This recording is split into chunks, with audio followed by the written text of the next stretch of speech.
All right.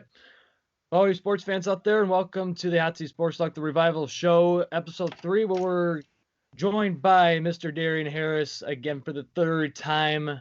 Most appearances out of any guest star we've ever had on this show. Darien, welcome back. It's great to have you again.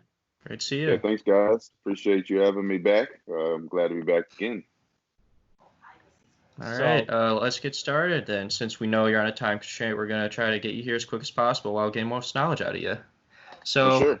Let's do it. non-sports related, even though we're a sports show, Kobe Prince, new puppy you got, talked about it Yeah. off camera before. So, did you always grow up with a dog and always a dog guy, or is it the first time ever, or just what's No, happening? this is kind of new territory for me. Didn't grow up with any pets. Didn't really have time in my household. We were always moving and shaking, and nobody was ever really home to be able to accommodate to that. And nobody really worked or went to school close enough to home to pop in and out. So, I was growing up in Maryland, but my mom was working in D.C. My dad was working all over the state at different gyms and things, training people. And I went to obviously DeMatha, which was about 25 minutes away from my house, and my brother went to school in D.C., which wasn't close either. So never grew up with pets, but I've always been a dog person. I've always been I love animals, but always been a dog person. Knew eventually at some point in time I'd have a dog. Planned to wait until got a house and stuff like that, but some things just work out differently, and we ended up in a spot obviously right now where we could afford to have a dog and accommodate a dog in a great way. Living in a great complex that allows for dogs, and obviously with what's going on across the world right now with COVID-19, it forces you to be home to stay safe, but that also now allows us to spend the necessary time with a new puppy that you need to make sure he's properly trained and has enough time to be able to go out and spread his legs and that type of thing. Yeah, because I seen his pictures and stuff that you put on Twitter and Instagram. He is just the cutest little thing. Yeah, he is. So he's growing. He's growing. I tell you, Yeah. it's crazy. I think he's gonna be a big boy. So that's the hope, at least. So this past football season, going back in the fall, you're a defensive coach at Walled Lake Western High School. Yep. So did they approach you for that job, or did you approach them, or how did that work? Yeah, I'd been doing a lot with Legacy, the Legacy football foundation organization out of Brighton, Michigan, actually, over the past 3-4 years. It's a developmental organization where pretty much every high school football player comes through Legacy at some point in time. During the off season, it's either developmental skills and things of that nature per position, or once we get into the winter, into the spring, we go for our 7-on-7 tournament. So I've been coaching the Lansing team for the past 3 years, and I was the head, linebackers coach for Legacy for the past 3-4 years, and that was my fix of football, like being around the game since I got done playing. But what ended up happening was one of the coaches, who was one of the administrators with Legacy, is the head football coach at Walled Lake Western, Alex Greeno, and his athletic director, Brian Swinehart, is a MSU grad and somebody that I'd known and had a great relationship with. So when I moved to Detroit last May, decided I wanted to actually coach, get back on the sideline. And I actually called up Brian Swinehart, the athletic director, and said, all right, I'm ready to roll. And I would prefer to be at Western with Alex Greeno. So he called me up that day, and we kind of took it from there. And by July, I was coaching with them and had an unbelievable experience last season with them. That's awesome. Man. Just great to hear all that too. Just, oh man. Yeah, I mean, it worked out well. I think that was, it's funny because coaching was something that I guess I can say I was kind of straying away from it. I talked to a lot of people, including Coach D'Antonio and some other people, about what does that look like for you in your life? Like what does the coaching route look like? And it's a long road. If you want to take it all the way to a Coach D'Antonio or Coach Tucker level, it's a long road to get there. So it wasn't necessarily I didn't want to. I was just more so okay, maybe that isn't necessarily my path. I already have a great fix of sports, obviously, with broadcast and media, and I have a great fix of football with Legacy. But today I want to impact youth and I want to impact kids in a special way, and I wanted to have a special bond with them. And I wasn't necessarily getting that as much as I wanted to. Ultimately, I wanted to be in some sort of public school setting, but I didn't have the credentials to be a teacher or something like that. So this was a way for me to get that exposure to the kids and be able to pass down some knowledge and impact them on and off the field. So that was kind of my thought process behind it. Yeah, absolutely. I mean, that's just a fantastic way. Obviously, I know you just doing the legacy for so long. You just giving back to those kids. I know that's one of the biggest things that that you like to do. And I know your friend Tylen Jones. I know he's had his camps out in Anchor Bay, helping those kids out as well. So it's great to see that you guys are doing those type of things. And your friend Benny Fowler, who just published his book, and his book's a huge success and stuff like that. So it's great that all of you Spartan dogs are giving back and doing all these types of things during these unprecedented times. So I'll continue with a Walled Lake question as well. So like you were talking about, it was great for you there. 8-1 regular season, made the postseason, won 3 playoff games. Unfortunately, you came off short to Mona Shores, which was a great game though. But you were also talking about this just before with the last question, but is there like a more particular example you think that you felt like an example or leader towards the kids that you coached?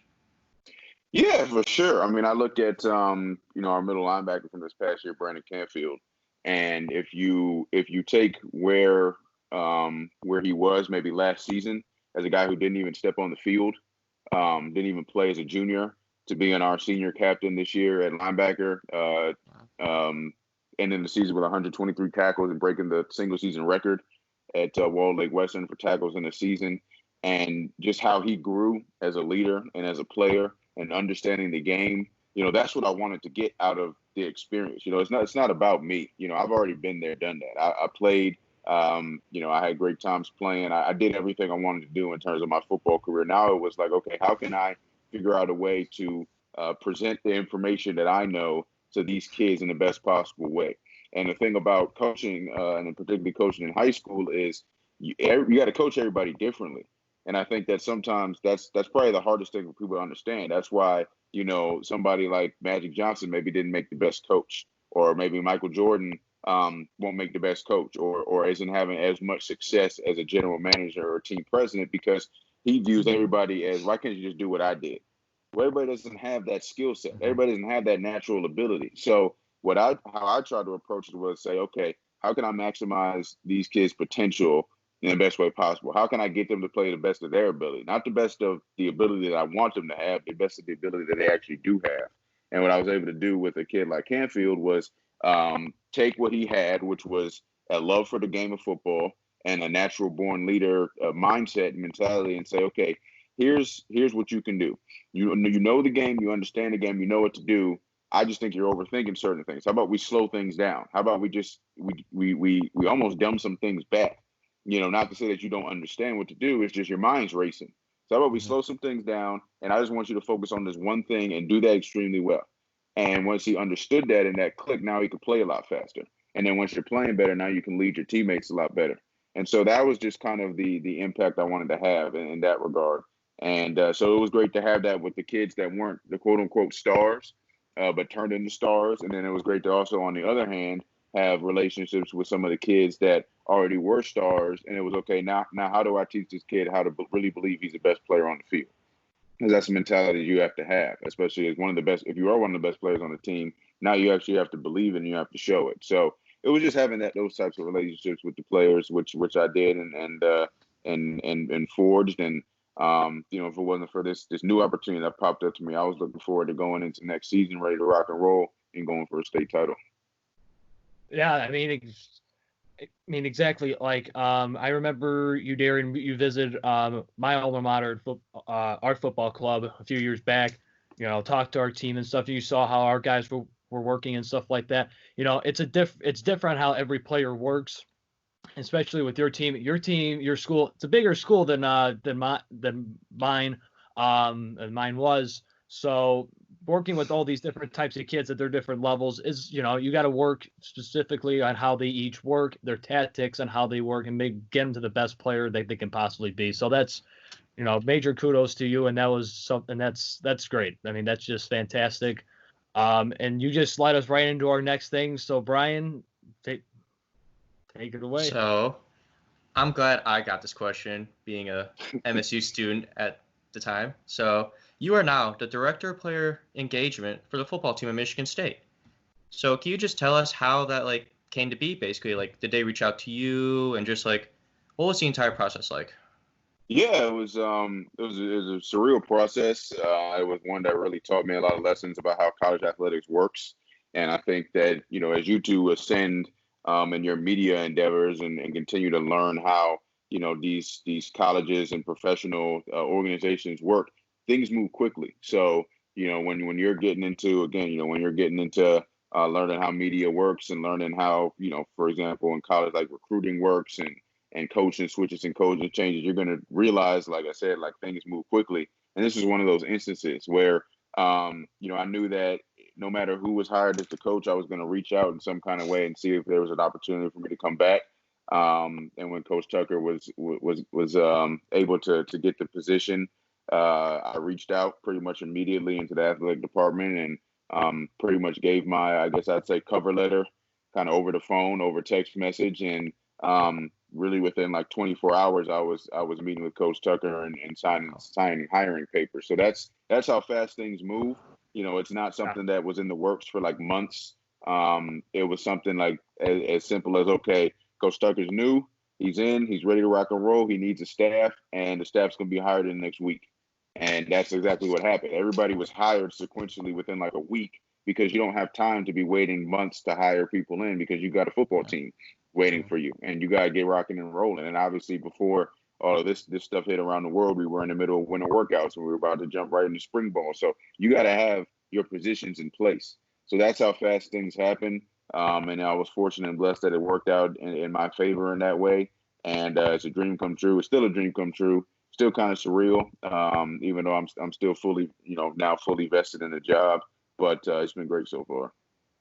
Yeah, I mean, just from the other two shows that we've had you on in the past, I mean, you have a pretty good resume, not only as a player, but you also called spring games for the Big Ten for Michigan State as well. You also, your Rose Bowl is your Big Ten. So I think, your resume is pretty darn good, and I think Michigan State got a really good person in you in that position, and for that staff as a whole to be successful. So thank you. So into that role, what are your specific roles at this position for Michigan State's football organization? What are your jobs, or what is your what do you have to do at this position for them? For sure. Yeah, so it's a player development oriented position. So that means that everything off the field basically I have a hand in touching. So for right now, in the climate we're on right now, it's pushing out courses and material, surrounding education and how they can learn how to network, how they can learn how to use LinkedIn to their advantage, resume building, how to interview, what it looks like when you get out of college and you transition to the workforce. What it looks like when you get out of the NFL, what that looks like for you, what it looks like as you transition into college. I mean, you two know that hand in hand. It's a culture shock. That first day of classes, moving into the dorm, all of that stuff is a culture shock. It's a lot different than high school. So helping them exponentially with that transition. Also helping them with the NFL process. We have a great director of player personnel, Scott Aligo, who came from Akron. But before Akron, he was a NFL scout for 7 years. And now he's our director of player personnel and will be pretty much the NFL liaison along with myself. So helping him with that process, the process of hiring an agent, the process of, making sure that they are doing everything they're supposed to do while at Michigan State, so that we have good things to tell the NFL scouts when they're coming in and looking at these guys. So it's everything off the field, as I stated, it's everything that's going to help them be successful, both on and off the field. It's kind of being that liaison between the academic staff and their coaches, bridging the gap there. If they're struggling in the class, finding a better way for them to be successful, all the way down to nitty gritty stuff like checking their classes. I mean, going around campus, and physically going to their classes and making sure they're in there. It's that granular sometimes, but that's what comes with the job, and that's the exciting part about it, because I want these guys to be as successful on the field or off the field as they are on the field, and it takes a whole team and a whole staff to make sure that happens. Right. So obviously you deal with the new height with the high school kids coming into Michigan State, not only from Michigan, from around the country. Like, do you also deal with the transfer players that come in from universities, that come in from whatever university that they come from? Do you deal with like their process from adapting from their former university to now this new culture in Michigan State? Do you help in that perspective? Yeah, absolutely. So when that does start happening, that'll definitely be a large part of my job description, making sure that they understand, just understand the city of East Lansing, the campus, the culture, and what they're coming into. Now, obviously, they'll probably have come on some visits, so they'll have a pretty good idea. But making sure they know, where to live, just understanding their daily schedule, who they need to talk to, who they need to be around, just building a relationship with these guys, building a relationship with their families, understanding their background, for anybody on the team, understanding where they come from, their families, things like that, things they may be struggling with, things they may need help with. So there's a lot that the job entails. I mean, it's truly engaging the student athlete. It's making sure that you're that extra buffer of a resource for them, so that they have somebody to call on if they need some help with something. And it's just to make sure we have as many eyes as possible on these players. They're dealing with a lot day in and day out, having to manage and balance education, their academics, their athletics, their social life. It's a lot to balance. It's a lot to manage. So as much good material as we can give these guys on how to balance and manage that, means we're doing our job pretty well. Yeah, especially at the plateau in Michigan State, Division I, Big Ten school. So, I mean, yeah, it's a lot. It's definitely a lot to juggle for those students to especially who transfer in with their just not even knowing Michigan as a whole. Then they have to learn their classes, the campus, how to learn balance their social life and everything, like you said. So, yeah, it's definitely a progress for them and a progress for you guys as a staff, because this staff is all brand new to Michigan State. So it's definitely a culture change now as the new football season is coming around the corner. So, Brian, I think you have another one. Oh, yeah. Yeah, I want to add on too before I ask this next question that, being at Michigan State after my first year, everything you said is basically exactly what I went through too, with going through like job fairs, like preparing you for the future for your classes, like LinkedIn and stuff like that. Just I've dealt with all that, even going to Spartan Stadium itself for like internship fairs and career fairs, and just everything you're saying you're doing. I'm just so happy you're going to be a part of this process, and just you're going to be developing all these players. I'm just very happy to hear that for you. Yeah, for sure. And it is a lot. It's a lot to manage on your own. And, some of these guys, they don't have the background to be able to manage that, to even know about some of these things. Last year, and we were supposed to do it this year, we had a whole career combine for men's and women's basketball and football, where we had 40 companies come in and just host a career fair for us in the Izzo Hall of History. We were doing that again this year until all this hit, but we'll find a way to do it again, which is great. We have great software again, to push these courses out that we design once a week for these guys. And then there's just other things coming down the pipe too, which are going to be incredibly beneficial to these players and to these guys. And the more we can get their information out there about what they're doing on and off the field, community service as well. I'll be heading that up for the team. So doing a tremendous amount of community service, giving back, just teaching them what it means to give back and how important that is to give back, because we have an unbelievable opportunity, obviously, to be at Michigan State and to play at Michigan State. And you kind of have an obligation to give back and to pay it forward. So making sure that these guys understand that and get as many opportunities to do that as possible. Yeah, you just basically said all that perfectly. I'm very happy to hear that. Hope everything goes well for you, Darien. Thank you. So now, you talked about talking with Coach Tucker, and I don't know how much more contact you have with the rest of the staff, but as of right now, how do you like basically all the staff so far, and how do you think Tucker's going to either bring up or bring down the football program for MSU?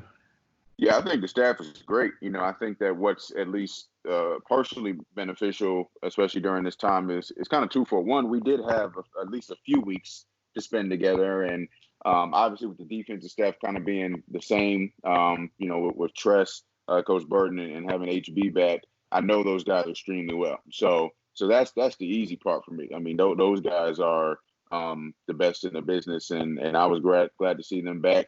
Having Coach Hazelton come in and being able to spend some time with him, it's been great. And the things he's going to bring to the table are exciting.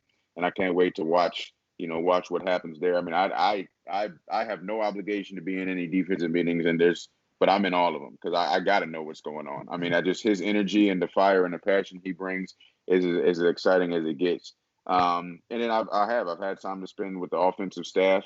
Coach Peeler, running backs, thinks he can do a great job. He's a guy that's worked through the ranks, and he deserves this opportunity. He's going to take it and run with it.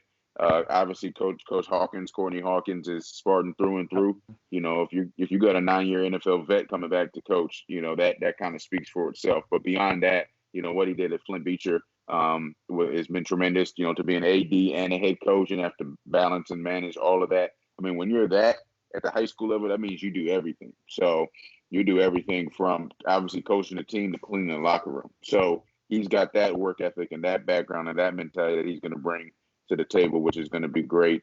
And then Coach Johnson is going to bring an innovative offense, I think, to the table. I'm excited to see what he does.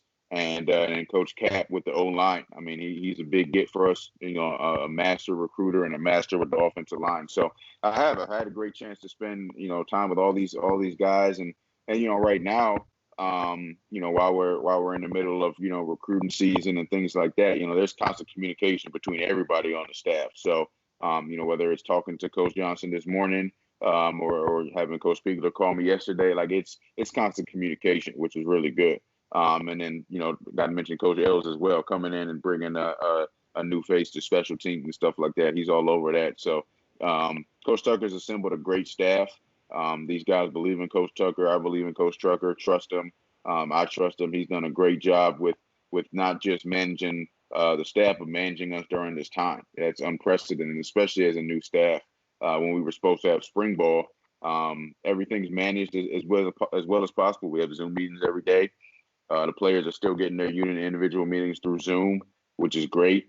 So everybody's just doing what we can to be successful. And at the end of the day, no matter what, we got to be ready to roll that first game against Northwestern. There's no excuses. There's no, we didn't have this amount of time to practice that. And that nobody's going to want to hear that when we kick off against Northwestern. So we got to be ready to roll.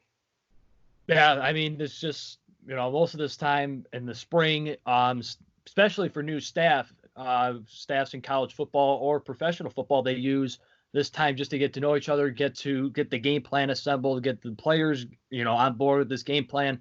Now with these unprecedented times, it's kind of hard to do that. I mean, you can get the game plan out to them, but you can't physically be, all the coaches and the staff, they can't be all out there on the field explaining to them how this certain play works, how this defensive formation is this defensive formation works, how this coverage scheme works. I mean, it's tough. I mean, it's tough to manage it, but I think, from what you said, Darren, you guys are doing a great job with it. When I first saw Michigan State schedule, I'm like, wow, Northwestern to kick off. That's, kind of odd. Yeah, it's new. It's still different. Yeah, Big Ten game first. Yeah.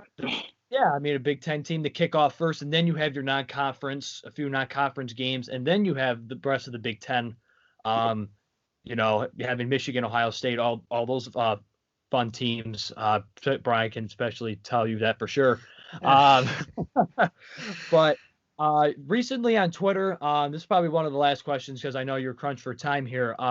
Recently on Twitter, you accepted the Autism Awareness Challenge because April is Autism Awareness Month. So can you explain what that challenge is to us and our viewers, and what is the work that you're going to be doing for Autism Awareness Month? For sure. So I accepted the challenge from Anthony Yanni. Anthony was the first Division I basketball player with autism in NCAA history, and he played at Michigan State. He's been a really good friend of mine for a long time. And obviously through his, what he did at Michigan State, breaking that barrier, he has created this unbelievable platform where he has become a motivational speaker in favor of autism, but also to various and sundry different schools where he basically travels the country to spread the word and awareness on autism. So he challenged me to that, during this month. And I think basically what he's trying to get to is, awareness is great. And that word is not a bad word, but we're trying to get to the point where we talk about autism acceptance, because we can see, and we do see a lot of people, a lot of kids who grow up to be like Anthony that are all across the autistic spectrum that go on to do great things. So the challenge, for me, accepting the challenge was, again, just to, first express how proud I am of Anthony, what he's been able to do and what he's been able to build. And also, just to talk about my experience with it. You mentioned Tawan earlier, the special athletes club that he has through Kids on the Go, where we do football, basketball, and other exercise and fitness camps for kids with special needs, has been a special time for us and a special opportunity for us over the past few years, and we'll continue to do that. Anthony, of course, runs the basketball program for them and has been doing that for a long time. And he introduced us to this organization and then to these kids who we now have a great relationship with. I mean, just last week I was on the Zoom meeting with them, because we obviously can't meet with them in person right now when we normally would be, but we can still do things virtually. So, did a Zoom call with about 10 of the kids that are in the program, and it's just special. They brighten your day. They're going to go on and do some amazing things. That we had a New Year's party. Some of the kids hosted a New Year's party this year, so we did that with them. So they do some great things, unbelievable things. And again, I just want to continue to spread that word and the importance of understanding that there are people out there that are dealing with autism on a daily basis, whether it's parents or obviously the kids, but doesn't mean you can't do special things with it. And again, it's all about giving back in a positive and a special way. Absolutely, 100%. I mean, I give you the most credit in the world for doing that. That is awesome for what you're doing for those kids. Like you said, there needs to be more acceptance for those kids that have autism, and we need to do a better job in spreading it. And you guys are the game changers, and you guys are paving the way for that. So major kudos to you. And as always, the saying, Darien, prizes in the journey always. Absolutely. So as always, Darien, I know you're crunched for time, so we want to thank you so much again for coming on the show for the third time. You're the only guest, most appearances on our show. So I like it. First place. Yes, sir. Always yes, good sir. First place. So we hope everything goes well with your transition to Michigan, going back to your alma mater, Michigan State. Hope your puppy grows up healthy and strong, and all of you guys just stay healthy and safe during these unprecedented times. And hopefully we will get to see you again in person. Sounds great. Thanks, guys. Appreciate it. No problem. Yeah, and make sure. Thanks so much. Thank you. And make sure to join us next week, Friday, April 17th, as we welcome CEO, owner, and commissioner of the United Shores Baseball League, Andy Appleby, to the show. It'd be a great interview to see, because we had Kevin Watley, Jimmy Latona, and Kyle Aguilas on last season. So it'll be pretty cool to see how the commissioner on this show.